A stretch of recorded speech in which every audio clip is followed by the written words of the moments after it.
Assalamualaikum warahmatullahi wabarakatuh. Waalaikumsalam warahmatullahi wabarakatuh. Bismillahirrahmanirrahim. Alhamdulillah tafadhalu wa rasul qaddasu wa sallallahu jasad wa ruh wa ila hadratin Nabi Muhammadin sallallahu alaihi wasallam. Sallallahu alaihi wa hadzal kitab al-imam Sayyid Abdul Wahab Asy-Syu'rani wa sallallahu Ibrahim wa dalam al majmu'in wa sahibul ma'ruf fi muslim rasul Qasim wa Syekh Ibrahim al-Hijri al-Wajib al-Abdul Qadir Aslam wa Syekh Ibrahim al-Hijri Syekh Ibrahim Kiai Sabila Rasul wa Syekh Ibrahim al-Hijri wa Syekh Ibrahim al-Hijri sampai saya Bakar وصولهم وقرائهم وذبهم كمن مجمعين الله تعالى وشاء بالرحمة والمغفرة وينفعنا بأسرارهم ونارهم وقلوبهم ورفعاتهم وآتهم في الدين والدنيا والآخرة الفاتحة. أعوذ بالله من الشيطان الرجيم. بسم الله الرحمن الرحيم. الحمد لله رب العالمين الرحمن الرحيم مالك يوم الدين إياك نعبد وإياك نستعين اهدنا الصراط المستقيم صراط الذين أنعمت عليهم غير المغضوب عليهم ولا الضالين.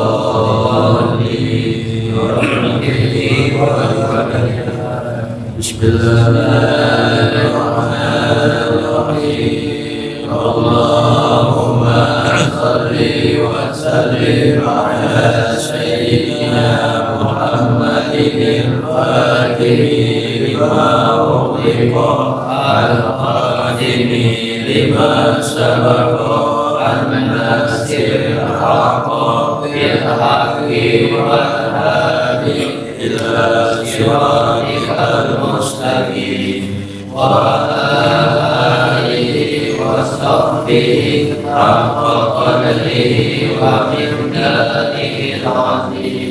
اللهم أخرجنا من ظلمات الوهم وأكرمنا بنور الفهم وافتح علينا بمعرفة العلم وحسن أخلاقنا بالعلم وسهل لنا أبواب فضلك وانصر علينا من خزائن رحمتك يا أرحم الراحمين. Silakan dibuka kitab Wasiatul Mustafa. Bacanya ya alimu alaika bis salati fi awqatiha. Berbaris ya aliyu alaika bis salati fi awqatiha. Halaman 4 baris 9 dari bawah. Halaman 4 baris ke-9 dari bawah ya.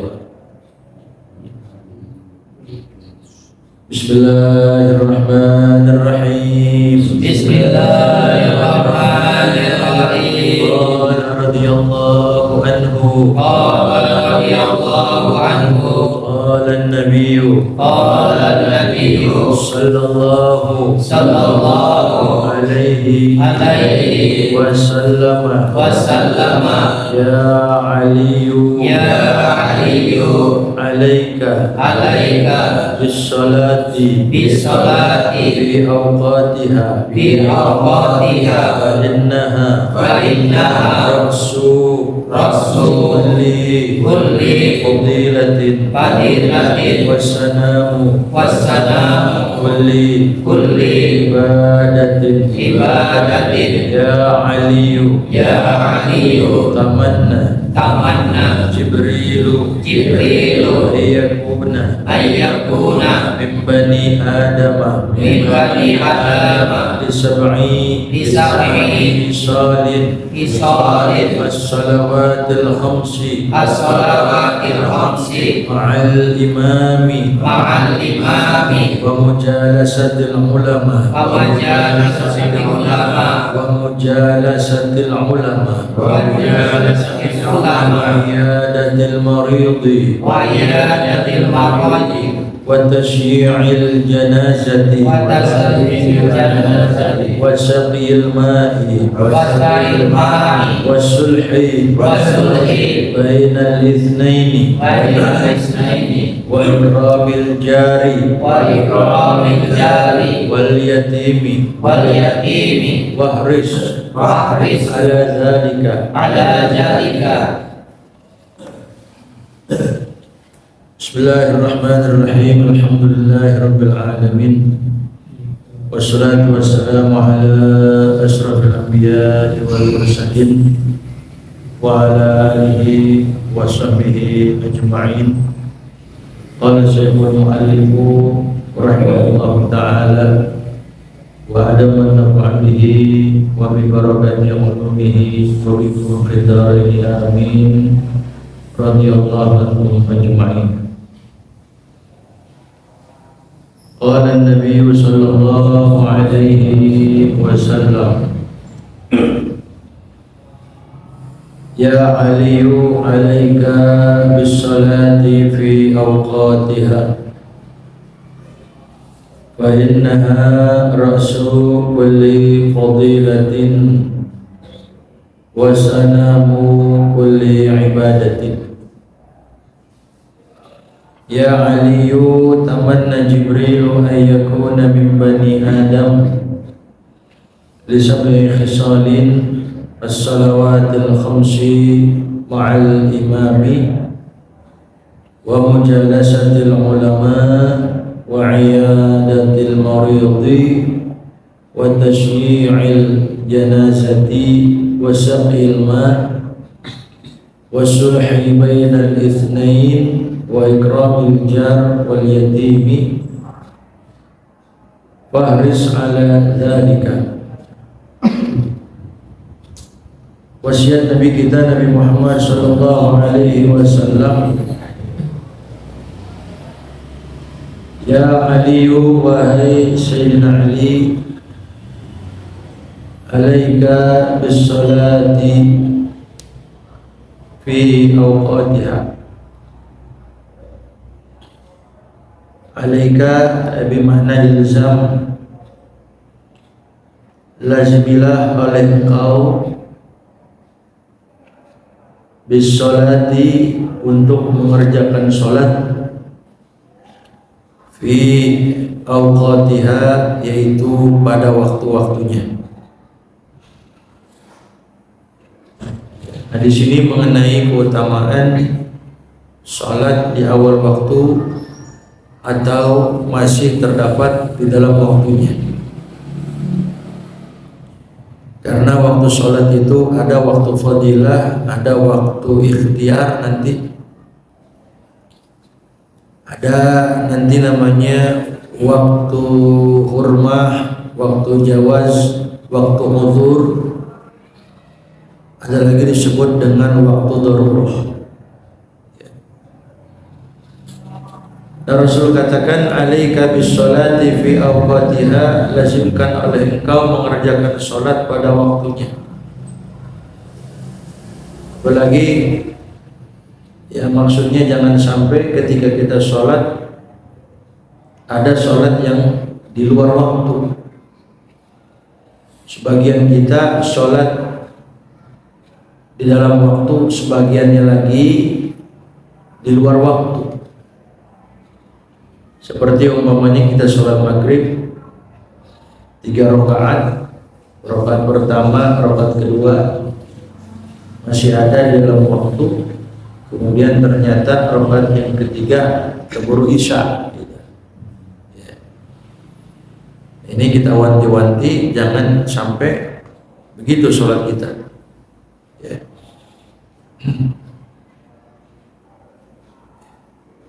Memang kalau misalkan waktu sudah masuk, ada kewajiban bagi kita dua hal. Kalau emang kita nggak repot, nggak ada kesibukan, kita kerjain. Tapi memang kalau misalkan kita punya kesibukan yang nggak bisa kita tinggal, maka di situ kita azam. Ya Allah, selepas saya mengerjakan kesibukan ini, saya akan mengerjakan sholat. Ya. Ya, jadi jangan sampai kita tunda-tunda, kemudian sampai keluar waktunya. Kata Allah Ta'ala, fawailul lil musallin alladzina hum an salatihim sahun. Ya. Kata Allah Ta'ala, celaka orang-orang yang sholat. Dia sholat tapi celaka. Wail itu ada yang mengartikan syiddatul azab. Wail itu ada yang mengartikan azab yang sangat pedih. Ada lagi wail itu merupakan wadin fi jahannam, satu lembah yang ada di neraka jahanam, ya, yang merupakan maskanu mayu akhirus sholata an waktiha, tempat di mana akan dihuni. Itu merupakan kompleknya, istilah kata kalau rumah komplek gitu, komplek orang-orang yang suka menunda sholat sampai keluar dia punya waktu. Itu tempatnya wadin fi jahannam gitu. Wail gitu. Nah kata Allah, fawailul lil musallin, celaka orang yang sholat. Atau bisa diartikan syiddatul adab lil musallin, atau wadin fi jahannam gitu. Kenapa orang yang sholat dia dapat siksa? Kenapa orang yang sholat kok dicelaka?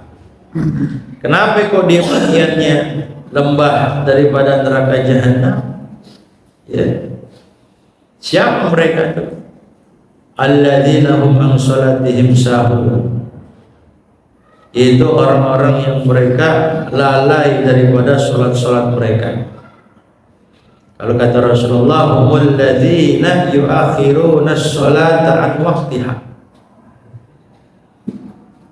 Yang wailul lil musallin itu orang-orang yang mereka menunda waktu sholat sampai waktu sholat itu keluar. Ya. Sampai keluar dia punya waktu sholat.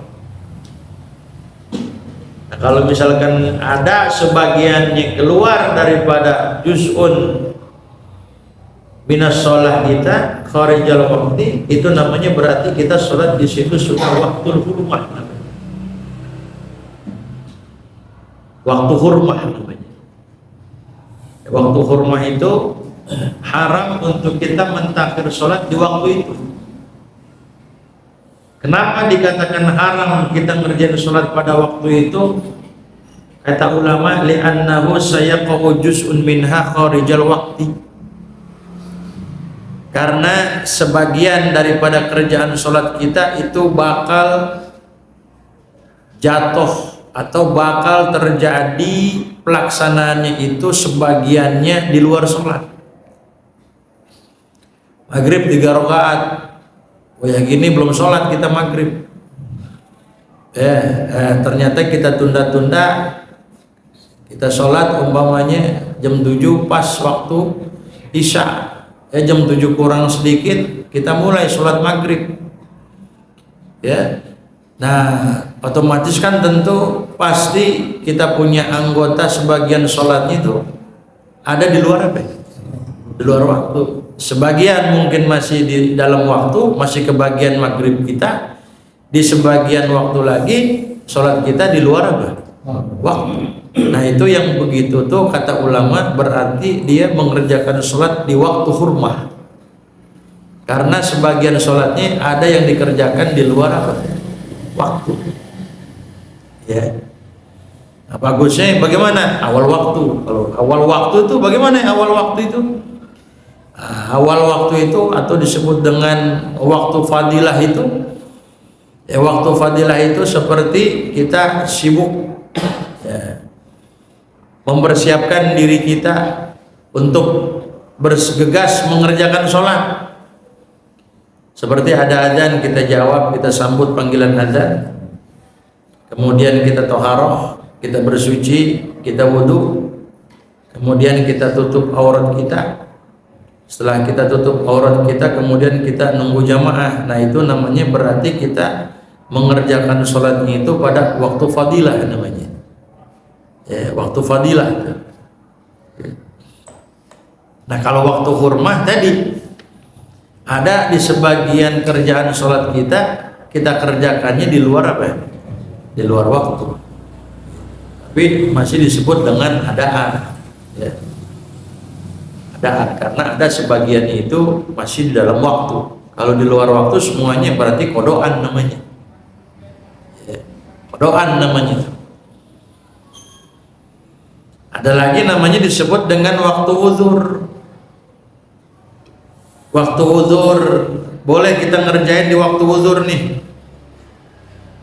Seperti ka'udhris safar. Uzur kita dikarenakan kita lagi berlayar keluar kota yang sekiranya sudah diperbolehkan untuk kita menjamak qashar 83, 89 terus sampai 90 kilo gitu. Ya, ada uzur di situ. Kita nggak sholat zuhur, ntar sholatnya asar gitu. Zuhur kagak sholat, tapi di dalam waktu zuhur udah masuk waktu zuhur, di situ kita niat gitu. Saya niat mentakhir, saya niat mengerjakan sholat zuhur di waktu asar jamak takhir. Nanti kerjainnya di waktu apa ya? Di waktu asar. Zuhur kerjainnya di waktu asar. Nah, itu namanya disebut dengan waktu uzur. Kalau waktu uzur seperti kita uzur karena bepergian, boleh gitu. Tapi kalau kita nggak bepergian, ngerjain zuhur di waktu asar, agak ada alasan apa-apa, nggak boleh. Haram hukumnya. Atau waktu kita sakit umpamanya. Ya, cuman sakitnya ini tentunya ada syaratnya. Ya, pengen ngerjain zuhur di waktu asar, boleh. Atau nanti asarnya kita tarik ke zuhur, boleh, karena kita dalam keadaan sakit gitu ya. Atau seperti umpamanya hujan gitu. Umpamanya hujan gitu, boleh kita jamak takdim, cuma nggak boleh jamak takhir ya. Nah, ada lagi yang namanya disebut dengan waktu darurah. Waktu darurah itu artinya akhirul waktu idza zalal mani. Waktu darurah itu adanya di akhir waktu, di akhir-akhir waktu apabila telah hilang pencegah. Seperti perempuan haid gitu. Haid, perempuan haid. Jam 6 pas kan waktu maghrib umpamanya. Jam 6 pas masuk waktu maghrib. Sebelum dia maghrib, katakan maghrib 5 menit lagi, jam 6 kurang 5 menit, ternyata haidnya berhenti. Haidnya berhenti.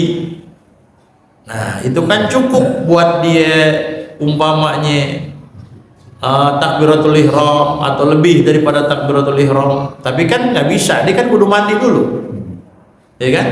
Kudu mandi dulu, kudu wudu dulu gitu kan. Nah, nggak cukup. Tapi gambarannya kira-kira waktu itu memang cukup untuk takbiratul ihram ketika darah itu berhenti, atau cukup untuk lebih daripada kadar takbiratul ihram. Ya. Nah, itu di situ namanya disebut dengan waktu darurat.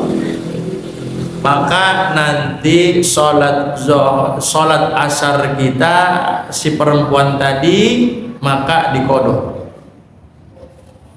Asarnya dikodok, zohornya juga dikodok. Jadi berhenti perempuan haidnya itu sebelum maghrib asar, waktu asar berhenti 5 menit lagi umpamanya pengen maghrib, kan masih ada waktu asar berarti berhenti. Nah, maka kan 5 menit cukup kalau kita pengen takbiratul ihram doang itu, atau lebih daripada takbiratul ihram. Maka kalau andai kata cukup seperti itu, berarti nanti habis kita mandi mengangkat hadas haid, maka ntar kita sholat maghrib.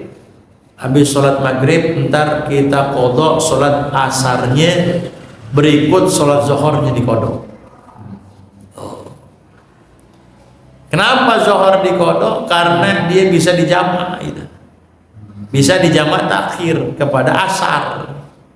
Makanya bukan asar doang yang wajib diqadha, tapi zuhur juga wajib diqadha karena bisa diikutsertakan kepada apa? Asar, jamak takhir. Begitu. Itu namanya waktu apa? Waktu darurat di situ. Ya. Tentunya ini tidak menimpa kepada kita ya, laki-laki, ke perempuan ini sih. Ya. Kepada apa? Kepada perempuan di situ. Ya. Jadi itu waktu ada, waktu fadilah, waktu jawaz, hurmah, uzur, waktu darurat, begitu. Ya. Nah bagusnya ide kalau nggak ada kesibukan apa-apa, nah, di awal apa ya? Di awal waktu, gitu. Karena Nabi katakan apabila seorang hamba dia sholat di awal waktu, so'idat ila samai, itu sholat yang dikerjain sama dia naik ila sama, ke langit. Walaha nurun, itu sholat yang kita kerjain dia bercahaya. Hatta tantahiya ilal arsy, sampai mana itu dia naik, itu membumbung tinggi itu sholat yang kita kerjakan, terus naik ke langit. Nabi katakan hatta tantahiya ilal arsy, sampai berakhir di sono, bermuaranya di ars, sampai ars di sholat kita. Ngapain tuh pas nyampe ars itu? Fatastaghfiru li sahibiha ila yaumil qiyamah. Itu salat yang kita kerjakan di awal waktu, maka ketika sampai arsy dia mohon ampun buat orang yang salat tadi, dia mohon ampunnya itu salat ila yaumil qiyamah, sampai hari kiamat. Ya Allah ampunin si fulan, ya Allah ampunin si fulan, ya Allah ampunin si fulan, sampai di ngomong tuh salat hafizakallah kama hafiztani. Itu salat ngomong kata Rasulullah, dia istighfar, dia mengatakan setelah itu semoga Allah Ta'ala menjaga kamu sebagaimana engkau telah menjaga aku. Berarti kalau kita salat di awal waktu sama juga kayak kita jaga salat gitu. Ya. Nah bagaimana kalau seumpamanya bukan di awal waktu atau bukan di waktunya, sholat juga sih, tapi bukan di awal apa? Bukan di awal waktu, bukan pada waktunya. Gimana sholat yang dikerjakan nama hamba tadi? Su'idat ila sama, itu sholat juga naik langit juga, naik membumbung tinggi. Wa alaiha zulmatun, tapi gelap gitu. Kalau tadi bercahaya, laha nurun, sholatnya bercahaya. Tapi yang ini alaiha zulmatun, bukan cahaya tapi gelap gitu. Ya. Membumbung tinggi ke sana tapi dia gelap. Nah, bila mana sudah mencapai langit, nggak sampai ars dia. Kalau yang tadi sampai ars. Kalau yang ini dikarenakan digelap, intahat ila sama, bermuara di langit, yulaffu kama yulaffu thawbul khalaq fayudrabu biha wajhu sahibiha. Pas nyampe langit sono, itu sholat kita ibarat kata kalau baju mah dibuntel gitu, digulung-gulung gitu, dibuntel, digulung-gulung, wa yudrabu biha wajhu sahibiha, dipukulin pakai sholat tadi ke muka orang yang ngerjain sholat tadi. Artinya nggak ada faedah lo sholat lo, percuma lo sholat di luar waktu gitu. Maksudnya apa? Nggak diterima gitu. Ya. Itu begitu tuh. Kalau emang dia sholat di luar waktu. Ya. Makanya perbedaan keutamaan waktu sholat di awal waktu dibandingkan dengan akhir itu kafadlil akhirah ala dunia, seperti bandingannya keutamaan akhirat dibandingkan dengan dunia. Artinya jauh perbedaannya antara akhirat dan dunia. Dunia nggak ada apa-apanya kalau dunia dibandingkan akhirat. Ya. Jadi kalau kita sholat di awal waktu tuh, di situ kata Nabi ada ridwanullah. Allah Ta'ala senang sama kita. Allah Ta'ala redho sama kita.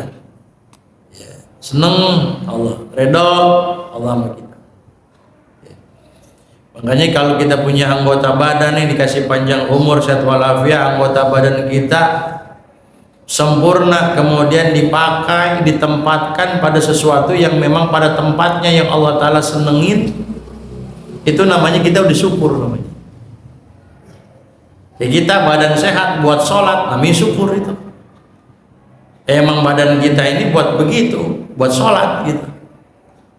Ya, tangan kita, jidat kita buat sujud gitu. Kaki kita buat berdiri dalam melaksanakan sholat. Nah, di situ ada ridho Allah. Jadi kalau kita pakai, Allah Ta'ala kasih, kemudian kita pakai pada tempatnya yang sekiranya Allah Ta'ala senang dan redho, berarti di situ kita syukur kepada Allah. Bandingannya kayak begini, orang punya penyakit mata, udah lama nggak diobatin sama dia tuh matanya. Dia tahu tuh punya penyakit mata, matanya buram, kalau baca nggak jelas.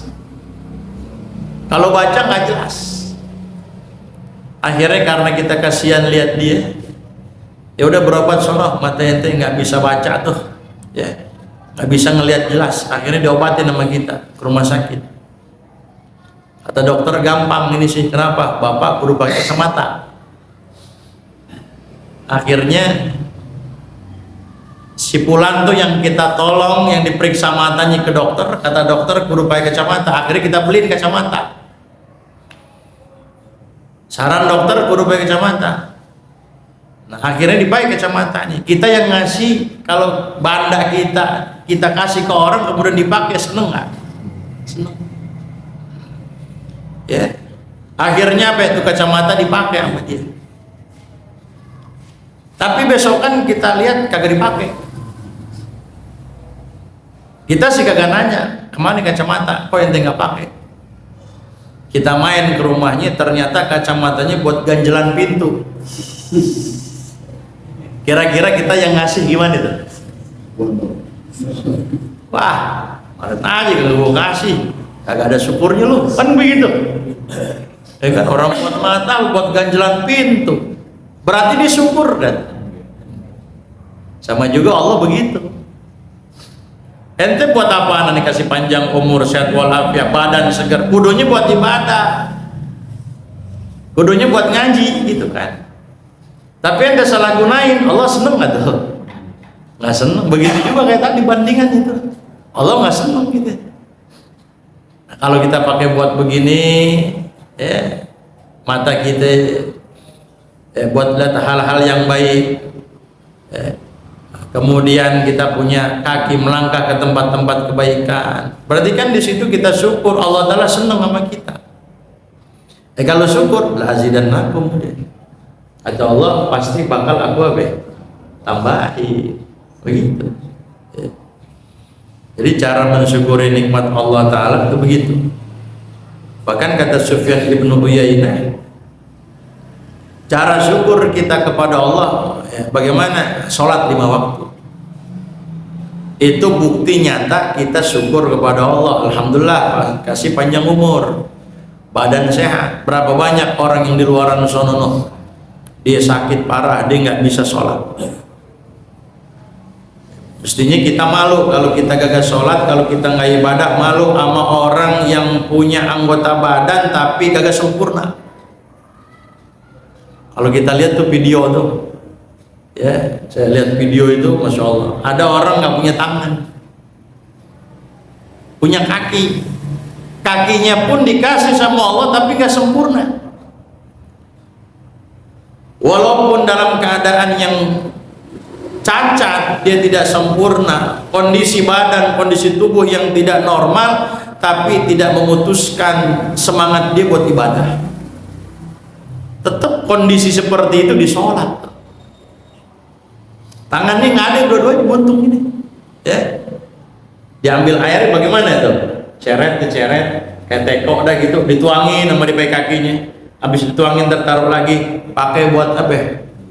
Buat ingin mukanya tuh. Jadi ngusap mukanya bukan pakai tangan kayak kita normal begini sehat. Dipakai apa? Pakai kaki. Begitu tuh, tapi 5 waktu kagak putus gitu. Nah, itu mestinya jadi ibrah buat kita, jadi pelajaran buat kita. Kenapa tuh orang yang sakit begitu, yang cacat begitu, yang nggak sempurna dia punya anggota tubuhnya, tetap semangat dalam ibadah kepada Allah. Lah kita gimana? Kok malas-malesan? Dikasih sempurna sama Allah, tangan ada, kaki ada, gitu. Semuanya komplit gitu. Ya, hidup kita enak, buat makan ada gitu. Ya, kenapa kita ogah-ogahan tuh ibadah sholat? Itu.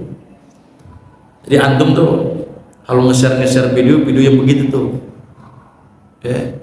Jangan kadang-kadang stiker yang pantatnya begitu. Wah. Ada stiker itu kan, stiker kayak. Nah, yang begitu-begitu jadi buat pelajaran sama kita. Buat cambukan kita. Jadi kita lebih apa? Lebih semangat, lebih bersyukur kepada siapa? Kepada Allah. Itu mesti.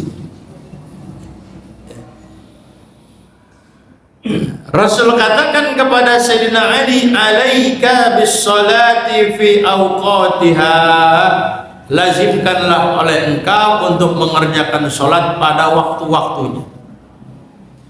Jangan sampai sholat yang kita kerjakan itu di luar waktu, sekalipun memang sebagiannya masih masuk waktu, tapi di akhirnya di luar waktu, itu jelek gitu. Pahala dapat, dosa juga apa? Dapat juga, kecuali nanti memang ada yang disunnahkan untuk kita takhir, kita tunda, ya. Seperti sholat zuhur itu nggak tabkir, nggak ta'jil di situ, ada takhir di situ, ya. Jadi ibrat namanya, al ibrat bi fi'li zuhri li syiddatil harri, dikatakan. Nah, sunnal ibrat bi fi'li zuhri li syiddatil harri, disunnahkan untuk kita menunggu adem dulu kalau kita pengen ngerjain sholat zuhur. Karena apa? Karena ketika itu biasa panas yang begitu terik menyengat, li syiddatil harri. Ya. Cuman dia punya takhirnya bukan sampai jam 2:30, bukan. Nah, takhirnya itu kira-kira umpamanya di sini dikatakan oleh ulama, ila ayasiral hitan lil hitani zillun yamshi fihi talibul jamaah. Kira-kira kalau udah ada bayangan, umpamanya ini tembok udah ada bayangan tuh. Nah, kalau udah ada bayangan begitu, nanti kan kita jalannya di bawah apa? Teduhan bayangan tadi, nggak kepanasan. Kalau udah begitu, kita jalan sholat jamaah. Tapi kalau misalkan pas matahari kan kagak ada bayangan itu, ya kan? Tapi kalau nanti lama-lama zawal, gelincir, miring, nanti ada apa tuh? Ada bayangan. Nah, ketika itu udah ada bayangan, baru kita ngerjain sholat jamaah di situ. Ini buat orang yang jamaah. Tapi kalau kagak jamaah sih kagak nunggu gituan, orang di rumah aja gitu. Ya, kagak ngaruh kalau itu dia. Ya. Jadi karena di situ apa di situ? Ya, syiddatul har min faihi jahannam. Karena trik yang sangat itu arti panas banget tuh di tengah hari bolong itu min faihi jahannam. Faihi jahannam apa? Faihi jahannam itu kata ulama syiddati hayajaniha wa intisari lahabiha. Lahibiha. Karena sangat bergejolaknya itu panas gitu. Ya, kobaran itu. Ya, jadi ada di situ ada hikmah di situ. Hikmahnya apa? Karena kalau kita cepat-cepatin juga, zuhur langsung kita kerjain jamaah juga, itu fisiddatil hari masyaqqatun. Di situ agak ada kesulitan. Kesulitannya apa? Taslubul khusyu'a.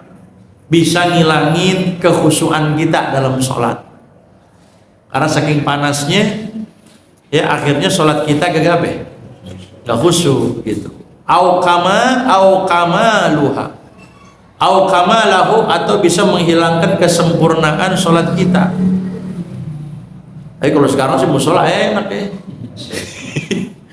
Kipas angin juga ada, AC juga ada, gak panasan kita, malah ngorok kita tengah hari bolong kan di musola. Ada kan pedagang-pedagang asongan dimampir dulu musola, bukan sholat nih, buat ngadem doang. Gila udah adem udah kabur jalan. Nah, kenapa tuh dilakonin itu fi awqatiha, jangan sampai di luar waktu. Fa innaha ra'su kulli fadilatin. Dikarenakan salat pada waktunya itu merupakan pangkal, ya, pangkal induk daripada setiap keutamaan.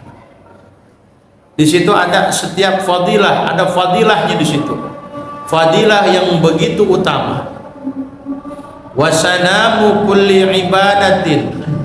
Begitu juga merupakan sanam, itu artinya kalau kita artiin punuk onta yang tertinggi itu. Punuknya itu yang ketinggi, yang kelihatan dari jauh itu namanya sanam itu.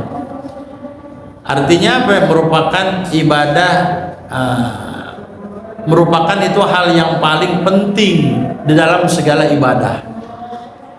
Di pengerjaannya pada waktunya, jangan sampai di luar apa? Di luar waktu. Apalagi yang namanya sholat ini barometer daripada amalan ibadah yang lain. Kalau sholatnya bagus, insya Allah amalan yang lain ikut bagus. Kalau sholatnya aja udah nggak beres, sholatnya udah berantakan, jangan harap ibadah yang lain jadi beres. Jangan harap ibadah yang lain jadi bagus. Jadi barometernya itu, ukurannya itu, tolak ukurnya itu sholat. Kalau sholatnya beres, semuanya pasti bakal beres. Sholatnya bagus, pasti semuanya bakal apa? Bakal ikut bagus. Ini satu hadis, mudah-mudahan kita bisa mengamalinya dalam kehidupan kita sehari-hari. Insyaallah minggu depan kita lanjutkan. Ya Aliyu tamanna Jibril, wallahu a'lam. Rabbi zidni ilman warzuqni fahman. Amin. Al-Fatihah.